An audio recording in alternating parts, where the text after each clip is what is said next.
He's known as the most powerful and influential Muslim caliphs in history. He was born in Mecca in 584 AD to the Banu Adi clan. He started as a shepherd.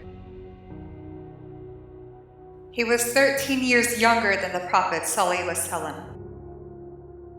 Omar's father and even from his grandfather were very tough and demanding. He grew in a hard life, which in turn further made him a severely harsh man. He was known as the best wrestler in the city. He was larger than the average. He was tall and muscular. He was 1 out of 12 in the whole city who knew how to read and write. Omar Ibn Al Khattab became the second caliph of the Rashidun Caliphate. He had earned the title of Farouk, the one who distinguishes between right and wrong, because his love of justice surpassed everything. He established the first Office of Records, the first Census Bureau, a record of every woman, child, and person with their residence, and was the first person to date the Muslim calendar. He created various divisions and departments to carry out laws and justice. He appointed the first police officers. He constructed canals to transfer grain importation. He ordered refugees and all the slaves of war to be protected with the best of police and to be given so that they were never in need. He established the first animal shelters, saying that the animals should be treated well during the ends of their life and not tossed away because they served you well during their prime.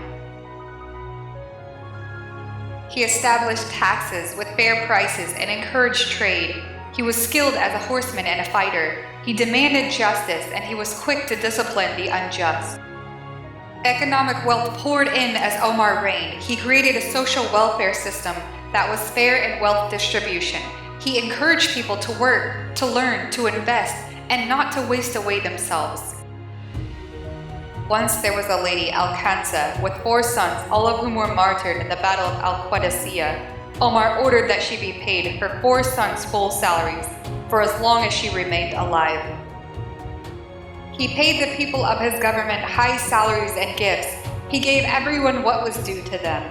He would tell the people to hire people with experience rather than people of ignorance to a position. At one point, during Omar's caliphate rule, there was a severe drought in the land. The people were hungry and suffering, and Omar would always suffer and not eat until the people ate, saying, "How will I personally come to care about the affairs of the people if I do not share in their suffering?"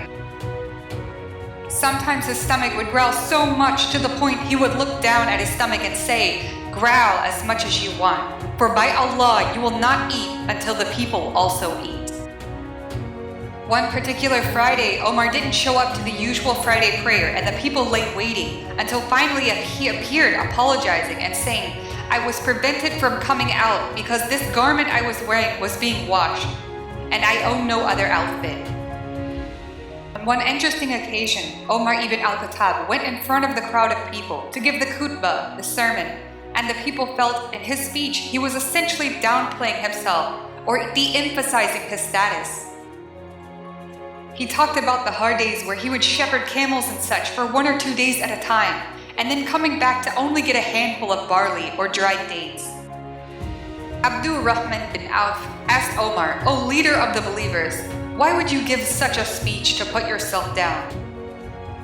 Omar proclaimed, "Woe upon you, O Ibn Auf! When I was alone, my soul said to me, 'You are the leader of the believers, so who is better than you?'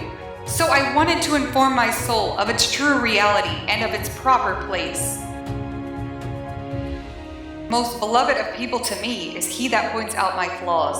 Verily, I fear that when I make a mistake, no one will correct me, as a result of them being intimidated by me. Is the best one amongst you he who abandons this life for the hereafter, or he who works hard for this life while neglecting the hereafter? The best amongst you is the one who strives hard for the hereafter, and also tries his best for this worldly life." This is Omar Ibn Al Khattab.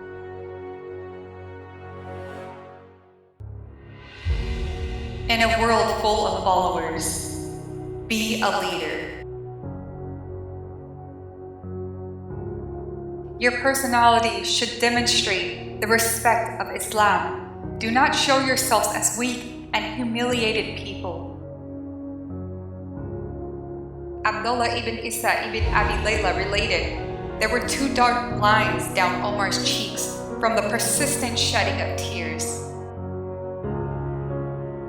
The Sahaba and other people would often say, "Oh, son of Al-Khattab, what kind of a leader could ever match you?"